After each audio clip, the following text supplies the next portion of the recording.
सर्जना पथ के सहयात्री श्री परेश दद्वारी, जो एक साथ गायक, गीतकार, संगीतकार, साहित्यिक हैं, इनके द्वारा एक एल्बम प्रार्थना की रचना की गई है, जो समस्त देवघर वासियों और मानव विश्व के कल्याण के लिए ये एक अनुभव कृति है। यह कृति कोरोना से संबंधित है और उस समय कोरोना जो काल था, जो त्रासद काल था, उस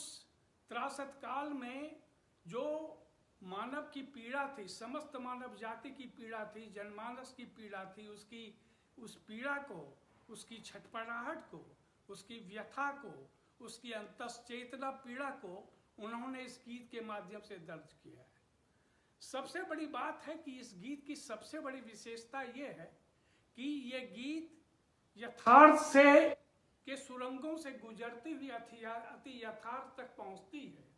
और उसके साथ साथ ये खुरदरे यथार्थ में आकर के रुक जाती है। लेकिन इस यथार्थ से ही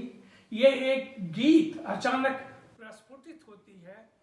प्रार्थना, एक एल्बम, ये प्रार्थना, और इस प्रार्थना में जो है मानव, समस्त मानव जाति की जो रिश्ती हुई, तीसती हुई जो व्यथा, कथा, अंतर कथा है, उसको इस गीत के माध्यम से इन्होंने व्यक्त किया है। सबसे बड़ी बात है कि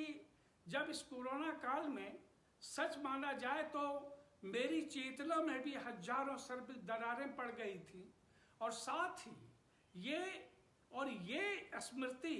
जो हमारे एक प्याज के छिलके की तरह, प्याज के छिलके की तरह एक खुल करके वो निकलती चली गई थी। और सबसे बड़ी बात है इसी कोरोना काल में जो है ये विसा का जो जद्दोजहद था, इस गीत के माध्यम से इन्होंने इसको दर्शाया है। और खास करके इस जनमानस, पूरे मानव जाति के मुकद्दस आंसुओं को अपने गीतों के माध्यम से इन्होंने अपनी पलकों पर उठाया है। साथ ही मैं ये समझता हूँ कि ये गीत, ये एल्बम जिसमें प्रार्थना, ये जो गीत है, ये ठहरे हुए पानी में सुबह की आंख सिद्ध होगी और ये एक समय के चाक पर ऐतिहासिक दस्तावेज होगी। बीच बीच में